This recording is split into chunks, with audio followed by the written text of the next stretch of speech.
Hello friends, welcome back to my channel. तो question number 175 देखते हैं। First vector, second vector, third vector coplanar है। अगर coplanar तीन वेक्टर्स होते हैं तो हमेशा क्या होता है, कंडीशन ये होती है a11 फर्स्ट वेक्टर से, सेकंड वेक्टर से और थर्ड वेक्टर से ये लिखते हैं और इक्वल टू 0 चलता है। तो हमें क्या निकालना है, ये वैल्यू निकालनी है। वैल्यू पुट करके इस क्वेश्चन को हम नहीं कर सकते, क्योंकि अगर वैल्यू पुट करेंगे तो वो कंडीशन जो होनी चाहिए कोप्लेनर को सेटिस्फाई करना चाहिए, वो ढूंढना पड़ेगा तो मुश्किल होगी। तो वैल्यू पुट करके इस क्वेश्चन को नहीं कर सकते हैं। तो इसको इसी मेथड से ही, मतलब प्रॉपर वे ही इसका पता होना चाहिए, तभी क्वेश्चन सॉल्व हो पाएगा। तो इसमें क्या, फर्स्ट वेक्टर, सेकंड वेक्टर और थर्ड वेक्टर जो है वो कोप्लेनर है। कोप्लेनर होता है तो एक कंडीशन हमेशा बना लेते हैं। यहाँ पर 1 माइनस है, 1 माइनस भी, 1 माइनस सी दे रखा है। तो हमने क्या किया, C1 arrow C1 minus C3, C2 arrow C2 minus C3 हमने यहाँ पर अप्लाई कर दिया। तो C1 ये है, C2 ये है, C3 ये है। C1 में लिखना है, C1 में से C3 माइनस करके, इसमें से इसको माइनस करके यहीं पर लिख दिया a-1, इसमें से इसको माइनस करके यहीं पर लिखा है, इसमें से इसको माइनस करके यहीं पर लिख दिया। ठीक है, फिर C2 arrow C2 minus C3, C2 हमारा ये है तो C2 की जगह पे लिखना है, यानी इस जगह पे लिखेंगे बीच वाली लाइन में। C2 में से C3 माइनस करके, 1 में से 1 माइनस करके यहाँ लिखा, B में से 1 माइनस करके यहाँ पे, 1 में से C माइनस करके यहाँ पे लिख दिया। तो ये आ गया। ठीक है, अब हमने यहाँ से क्या किया, a-1 कॉमन ले लिया इस रो में से। जब डिटर्मिनेंट में से कॉमन लेते हैं, या तो एक रो में से कॉमन आता है या फिर एक कॉलम में से कॉमन आता है। तो जब यहाँ से हम कॉमन लेंगे a-1, यहाँ पे तो 0 है तो 0 इंटू a-1 लिख सकते हैं, a-1 बाहर आ जाएगा। इसमें क्या करेंगे, a-1 अपॉन a-1, तो ऊपर वाला a-1 बाहर आ जाएगा, नीचे a-1 बचेगा, तो ये आ जाएगा। इस लाइन में से हमने b-1 कॉमन लिया तो 0 रहेगा, ये 1 हो जाएगा, ये 1 अपॉन b-1। इसमें से हम 1 माइनस सी कॉमन लेंगे, क्या, 1 माइनस सी, तो 1 माइनस सी कॉमन लेंगे, यहाँ पर 1, यहाँ पर 1 और यहाँ पर c अपॉन 1 माइनस सी आ जाएगा इक्वल टू 0। अब हमें पता है कि अब देखो ये मल्टीप्लाई, ये मतलब फर्स्ट, सेकंड, थर्ड और ये पूरा सब कुछ मल्टीप्लाई में है।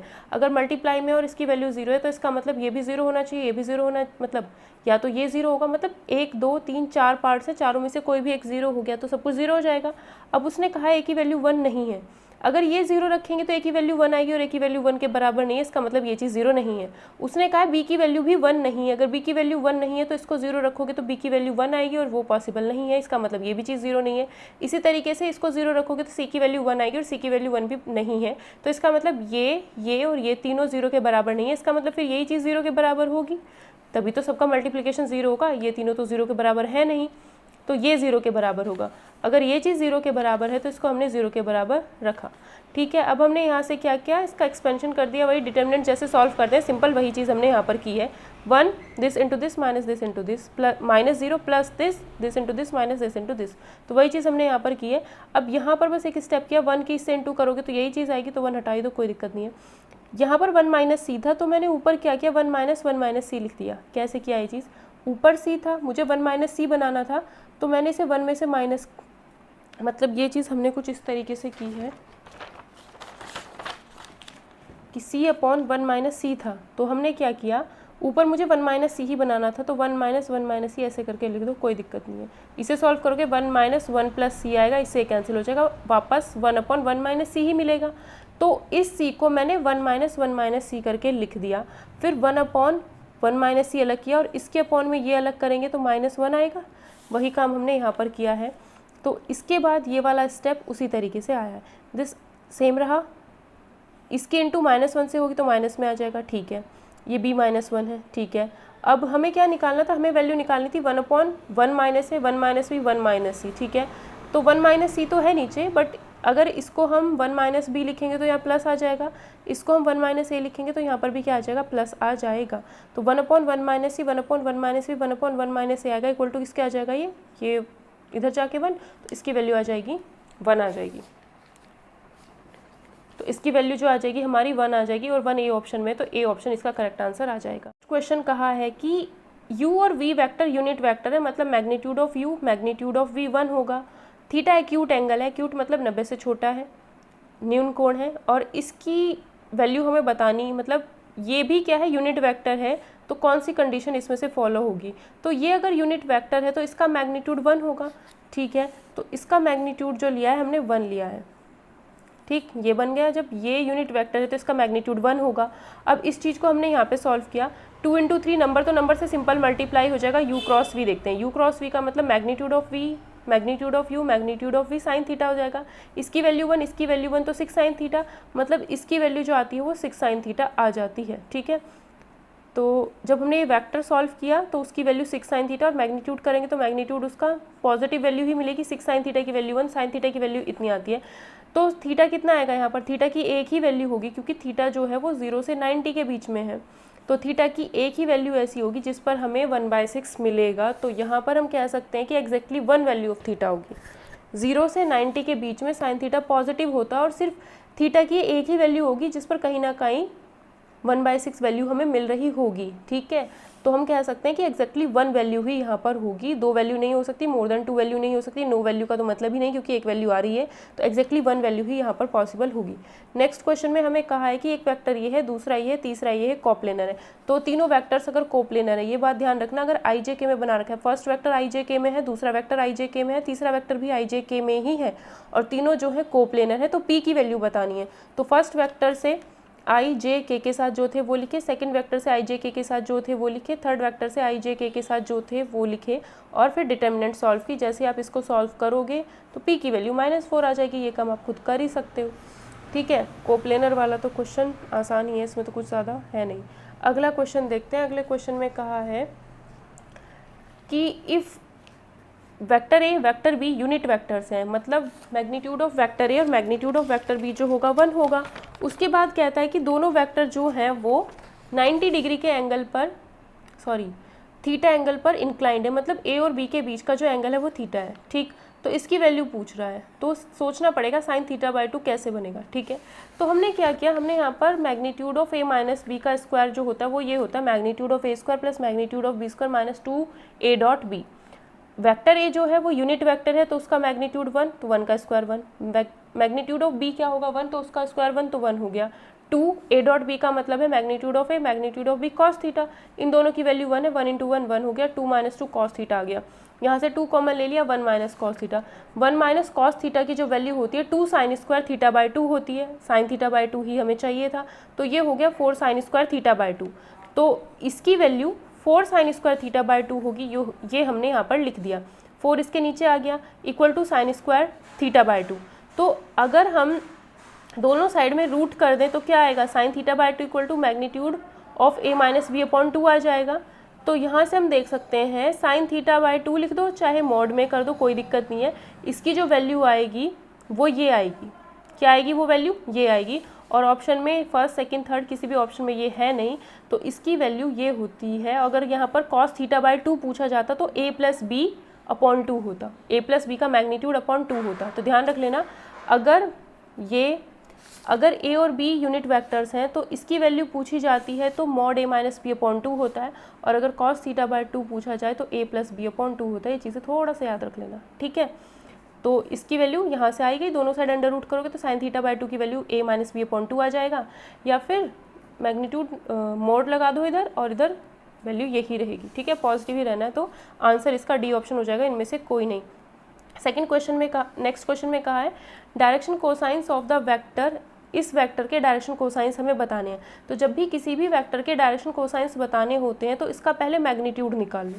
तो जो ये हमारा वेक्टर था उसका हमने ये मैग्नीट्यूड निकाल लिया। जैसे ही हमने मैग्नीट्यूड सॉल्व करके निकाला, इतना आया, क्या करते हैं 3 का स्क्वायर 4 का स्क्वायर 5 का स्क्वायर लिखा और ऐड कर दिया, अंडर रूट लगा दिया, ये हो गया मैग्नीट्यूड। अंडर रूट 50 मतलब 25 × 2, तो 5√2 आ जाएगा। तो मैग्नीट्यूड जो आता है बस उससे इस 3 को, इस -4 को और इस 5 को डिवाइड करना है। 3 को -4 और 5 को इस 5√2 से डिवाइड करोगे तो 3/5√2 -4/5√2 5/5√2 यानी 1/√2। तो बी ऑप्शन इसका करेक्ट आंसर हो जाएगा। जब भी कभी डायरेक्शन कोसाइंस पूछे तो जो भी वेक्टर दे रखा होगा उसके मैग्नीट्यूड से डिवाइड कर देना और IJK के साथ जो भी ये लिखे हुए हैं वो देख लेना, बस सिंपल। ठीक है, नेक्स्ट क्वेश्चन में हमसे कहा गया है कि ए वेक्टर है, ये बी वेक्टर है, ये तो ये कंडीशन दे रखी है। जब भी ऐसी कंडीशन दी हुई होती है हम क्या करते हैं, दोनों साइड में स्क्वायर कर देते हैं। तो ऐसे क्वेश्चन में हमेशा हम क्या करते हैं, दोनों साइड में स्क्वायर कर देते हैं। ठीक है, जब भी ये चीज़ होती है तो ये तभी सॉल्व हो सकती है जब दोनों साइड में स्क्वायर करेंगे तो लैम्डा की जो भी वैल्यू होगी वो हमने यहाँ पर बतानी है। तो हम यहाँ पर क्या करेंगे, इस क्वेश्चन को करने के लिए हमें कहा था a प्लस बी का magnitude equal to magnitude of a plus magnitude of b, दोनों साइड का होल स्क्वायर किया। तो इसका होल स्क्वायर ऐसे ही लिखा, मैग्नीट्यूड ऑफ ए का square plus magnitude of B का square plus 2 into magnitude A magnitude B, इसका होल स्क्वायर करेंगे तो यही आएगा।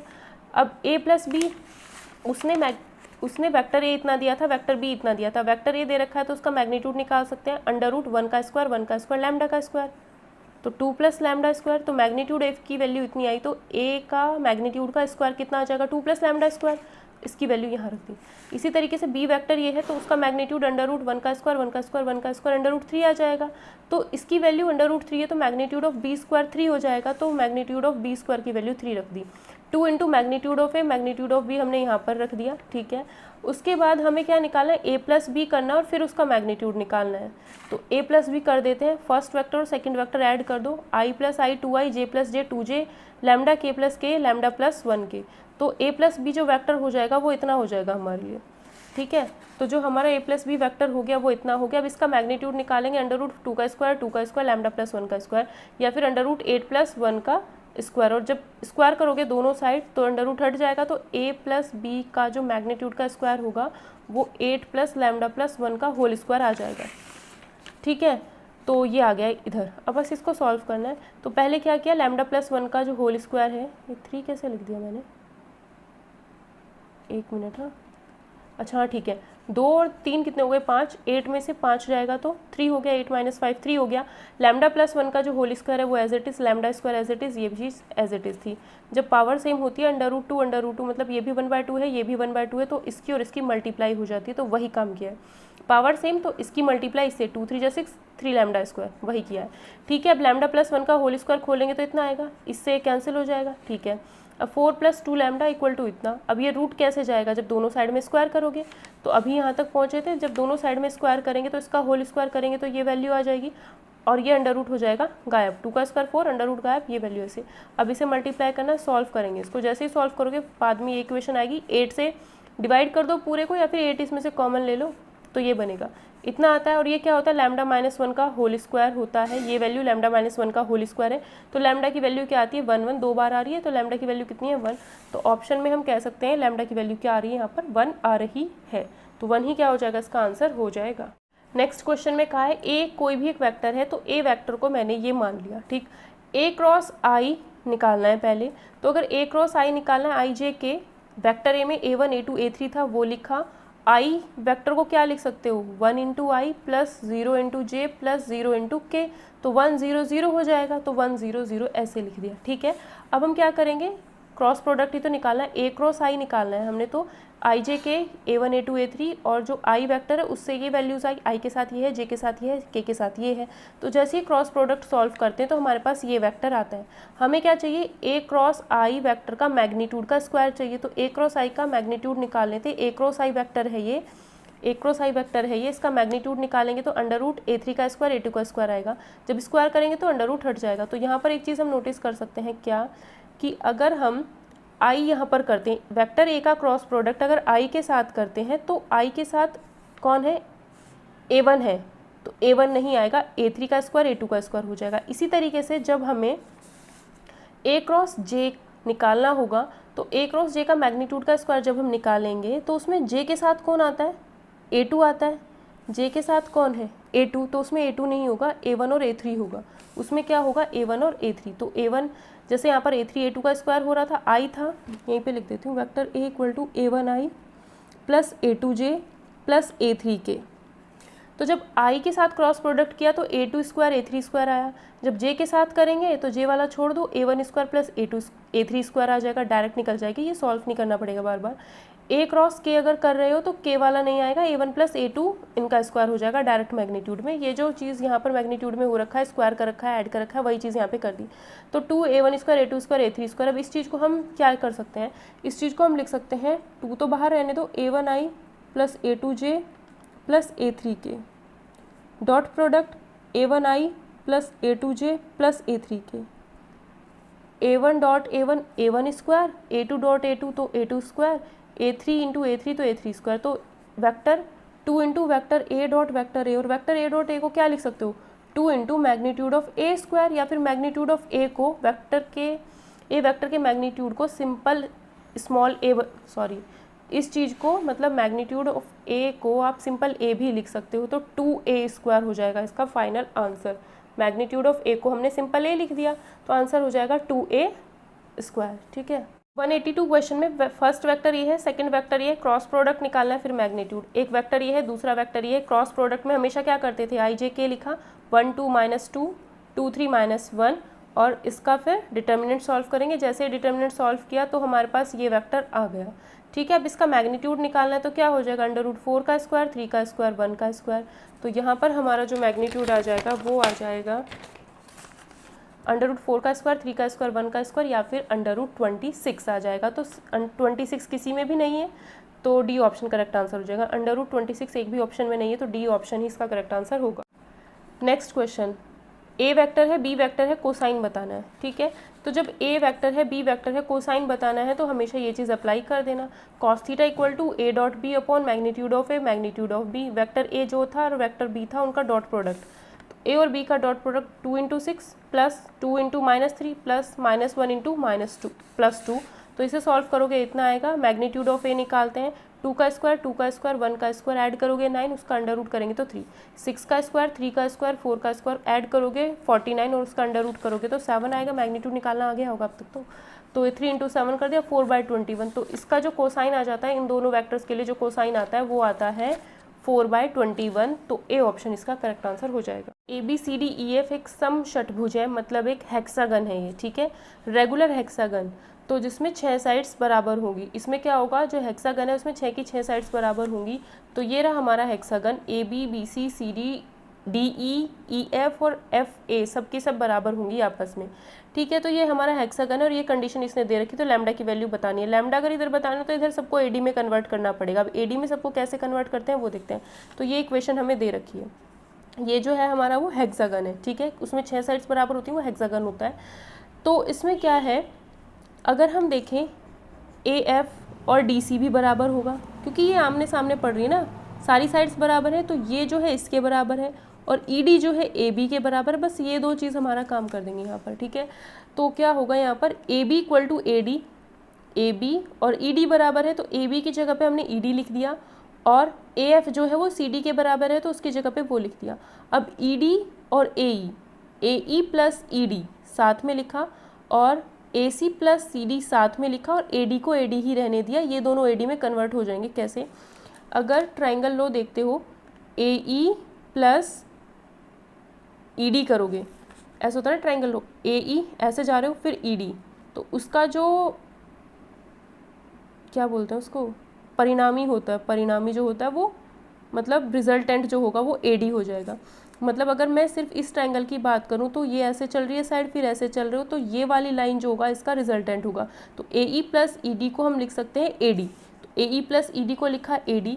इसी तरीके से AC + CD अब ऐसे जा रहा है तो ये ऐसे जाता है फिर उल्टा, ये सीधा जा रहा है, ये भी सीधा जा रहा है, तो यहाँ वाली लाइन ऐसे जाएगी। तो AC + CD का जो परिणामी या फिर रिजल्टेंट होगा वो AD हो जाएगा। तो AC + CD को भी हमने AD लिख दिया, और ये AD ही था तो इधर हो गया 3AD, इधर हो गया लैम्डा AD। तो लैम्डा की वैल्यू कितनी होगी, 3 हो जाएगी।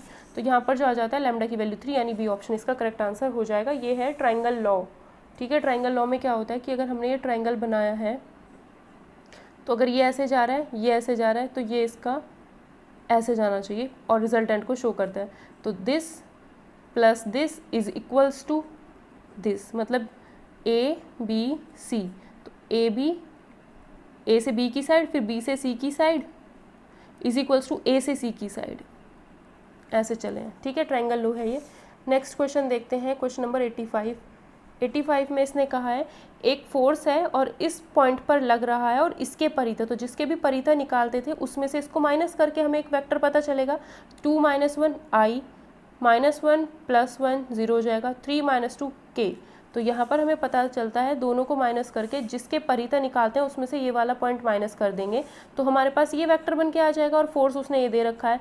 तो जब भी हमें आघूर्ण निकालना होता है तो फोर्स का इसके साथ क्रॉस प्रोडक्ट ही करते हैं। तो इसका इसके साथ क्रॉस प्रोडक्ट करना है, वही IJ लिखा, 3 2 - 4 वो लिखे, I के साथ 1 है, J वाला यहाँ कुछ नहीं था तो 0, K वाला 1 था। बस इसका हमें डिटर्मिनेंट सॉल्व करना है। डिटर्मिनेंट सॉल्व करने के बाद हमें ये यहाँ पर मिल जाएगा। तो ये क्या आ जाएगा हमारा, 2I - 7J + प्लस नहीं -2 के है, तो सी ऑप्शन इसका करेक्ट आंसर हो जाएगा। तो ये किससे मैच करता है, सी से, तो सी ऑप्शन इसका करेक्ट आंसर हो जाएगा।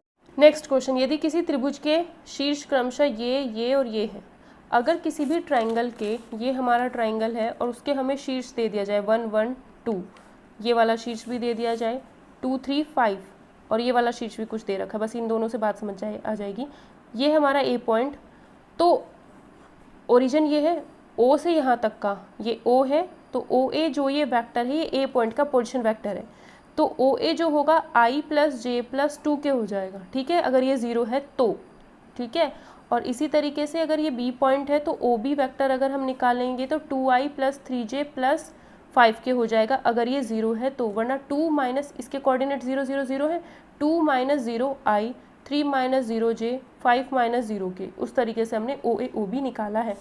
तो 3 पॉइंट्स थे हमारे पास, ए पॉइंट था 1 1 2, तो उससे ओ ए वैक्टर बन गया, फिर ओ बी वैक्टर बन गया, बी पॉइंट 2 3 5 था, सी पॉइंट 1 5 5 था, तो ओ ए ओ बी ओ सी हमने निकाल लिया। तो जब हमें किसी ट्राइंगल का एरिया निकालना है, तो अगर हमारा ट्राइंगल ये है ए बी सी, तो ट्राइंगल में एक वेक्टर ये पता होना चाहिए, ट्राइंगल की 2 साइड्स वाले वेक्टर पता होने चाहिए, ए बी वेक्टर पता होना चाहिए, ए सी वेक्टर पता होना चाहिए, उनका क्रॉस प्रोडक्ट करके मैग्नीट्यूड निकाल के आधा करना है।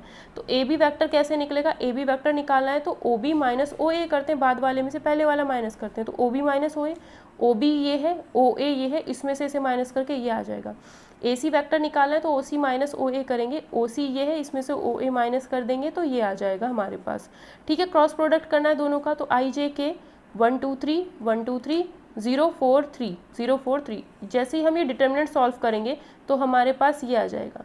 तो ये तो हमारे पास ए बी क्रॉस ए सी आया है, ए बी क्रॉस ए सी जो ये आ गया है, अब इसका क्या करेंगे, मैग्नीट्यूड निकालेंगे। मैग्नीट्यूड क्या हो जाएगा, √6 का स्क्वायर 3 का स्क्वायर 4 का स्क्वायर, 6 का स्क्वायर 3 का स्क्वायर 4 का स्क्वायर, ठीक है। तो ये हो गया A B cross B C, A B cross A C का मैग्नीट्यूड। तो ये जो हमने मैग्नीट्यूड निकाल लिया है उसका क्या करना है, आधा करना है, तो √61/2 आ जाएगा, तो √61/2 ए ऑप्शन इसका आंसर हो जाएगा। एरिया निकालने का तरीका यही है। जो ये नेक्स्ट क्वेश्चन है, अब तक क्या था, अगर हमें कहा है वेक्टर ये, दूसरा वेक्टर ये, इस बार जो वेक्टर है वो आई जे के में ना दे करके ए अपने आप में आई जे के वाला कोई वेक्टर है, बी अपने आप में आई जे के वाला कोई वेक्टर है, और सी भी अपने आप में कोई आई जे के वाला वेक्टर है। तो first vector, second vector, third vector को इस तरीके से किया, तो ये जो है आई जे के में नहीं है, पहला वेक्टर, दूसरा वेक्टर, तीसरे वेक्टर के इस तरीके से कुछ कॉम्बिनेशंस बना रखे हैं। ए बी सी, तीनों के तीनों ए बी सी जो है नॉन जीरो है, नॉन कोप्लेनर। कौन, a b c non coplanar है, ठीक, और नॉन जीरो भी है। तो इसने कहा है कि ये first vector, second vector, third vector जो है कोलिनियर है, कोप्लेनर है, बोथ कोलिनियर है, कोप्लेनर है, या फिर नन ऑफ अबव है, ये चीज़ हमें बतानी है। तो हम क्या करते हैं, इसमें कोप्लेनर चेक करने के लिए हम इस क्वेश्चन में क्या कर सकते हैं कि एक कंडीशन होती है क्या, कि अगर हमारे पास 3 वेक्टर्स हैं, ठीक है, first vector, second vector, third vector, और हम इनका लीनियर कॉम्बिनेशन बनाएं, ठीक है। लीनियर कॉम्बिनेशन बनाने के बाद क्या करते हैं, देखो पहला वेक्टर है, दूसरा वेक्टर है, तीसरा वेक्टर है, तो जब हम लीनियर कॉम्बिनेशन बनाते हैं तो इस वेक्टर की मल्टीप्लाई किसी स्केलर क्वांटिटी यानी 1 2 3 किसी नंबर से करेंगे, जो कि मैंने x मान लिया। फिर इस वेक्टर की क्वांटिटी, इस वेक्टर की मल्टीप्लिकेशन किसी दूसरे स्केलर क्वांटिटी यानी किसी नंबर से करेंगे, फिर इसकी मल्टीप्लाई किसी नंबर से करेंगे।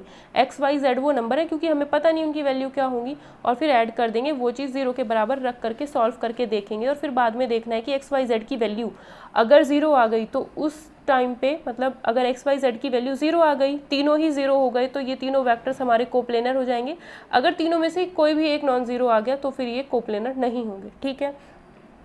तो हम क्या करते हैं, यहाँ पर x इंटू ये करेंगे, तो मैंने क्या किया, ये लाइन कैसे बनाई है वो देखो, x into A plus Y into 4a z into 3a, ऐसे किया, तो x into X plus 4y plus 3z, और a कॉमन, वो ए बाहर लिख दिया। फिर ऐसे ही x into -1 y into -7 z into 6, और b कॉमन था तो वो बाहर लिखा, x into 1 y into -1 z into 6, और c कॉमन था, बाहर लिखा, ठीक है। तो जब a वेक्टर नॉन जीरो है, b वेक्टर नॉन जीरो है, c वेक्टर नॉन जीरो है, तो मतलब ये भी जीरो होना चाहिए, ये भी जीरो होना चाहिए, ये भी जीरो होना चाहिए, तभी तो राइट हैंड साइड जीरो होगी, ठीक है। तो ये हमारे पास 3 इक्वेशन बनी। उसके बाद मैंने क्या किया, फर्स्ट और सेकंड को ऐड कर दिया, तो ये आ जाएगा। सेकंड और थर्ड को जैसे ही ऐड करेंगे तो हमारे पास ये वाली इक्वेशन आ जाएगी, इक्वेशन 5। तो 4 को जैसे यहाँ से 3 कॉमन लिया, ठीक है, और फिर y की वैल्यू 3z यहाँ पर रखी, y की वैल्यू 3z, तो ये आया। और इसको सॉल्व करते तो z की वैल्यू 0 आ जाती है। z की वैल्यू 0 आई तो यहाँ पर रखेंगे z की वैल्यू 0, तो y की वैल्यू भी 0। अब y भी 0 है और z भी 0 है, तो किसी भी इक्वेशन में रख दो तीनों में से, y 0 z 0, तो x भी 0 आएगा। तो यहाँ पर क्या हुआ, x y z तीनों ही 0 आ गए, तो इसका मतलब है वेक्टर्स जो होंगे कोप्लेनर होंगे। तो हम कह सकते हैं कि जो वेक्टर्स होंगे हमारे कोप्लेनर होंगे। ठीक है, तो बी ऑप्शन इसका करेक्ट आंसर हो जाएगा।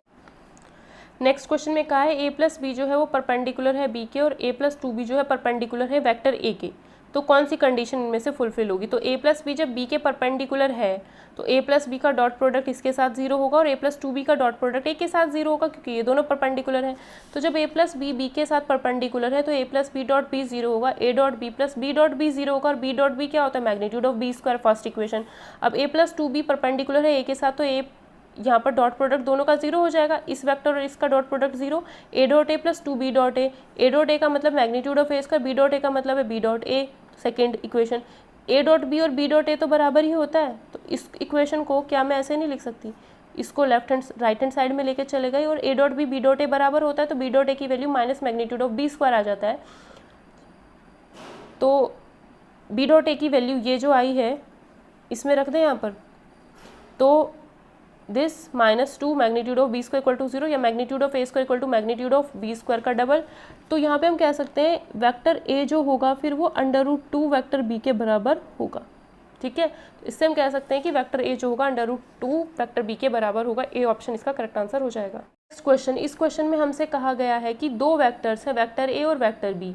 लैम्डा की वैल्यू क्या है कि सदिश ए का प्रक्षेपण सदिश बी पर, इसका मतलब है ए वेक्टर का प्रोजेक्शन बी पर निकालना है, तो जिस पर निकालना है उसका यूनिट वेक्टर और ए के साथ डॉट प्रोडक्ट कर दिया। तो पहले ये चीज़ निकालो फिर ये चीज़ निकालनी है। तो ऊपर ये कहा है ए का प्रोजेक्शन बी के ऊपर, तो बी के ऊपर प्रोजेक्शन निकालना है, तो बी वेक्टर का निकालो यूनिट वेक्टर। इसका यूनिट वेक्टर निकालना है तो इसको इसके मैग्नीट्यूड से डिवाइड कर दो। ये रहा ये वेक्टर, इसका मैग्नीट्यूड √2 स्क्वायर 2 स्क्वायर 1 स्क्वायर कितना है, √9 यानी 3। तो ये जो हो जाएगा हमारा √3 नीचे आएगा। और फिर वेक्टर ए जो था उसके साथ इसका डॉट प्रोडक्ट कर दो, इन दोनों का डॉट प्रोडक्ट करोगे तो 2 × -2 -3 × 2 6 × -1 अपॉन में 3, तो ये आ जाता है vector a dot b cap, मतलब ए का प्रोजेक्शन बी के ऊपर। बी का प्रोजेक्शन ए के ऊपर निकालना है, तो ये बी का प्रोजेक्शन ए के ऊपर हुआ, तो बी वेक्टर कितना है इतना, और ए वेक्टर, अब बी को पहले रखेंगे और ए वेक्टर के ऊपर निकालना है, तो ए का प्रोजेक्शन ए वेक्टर के ऊपर निकालना है तो ए का यूनिट वेक्टर बनाएंगे। ए वेक्टर ये था, इसका यूनिट वेक्टर बनाने के लिए उसको उसके मैग्नीट्यूड से डिवाइड कर दिया, √2 स्क्वायर 3 स्क्वायर 6 स्क्वायर।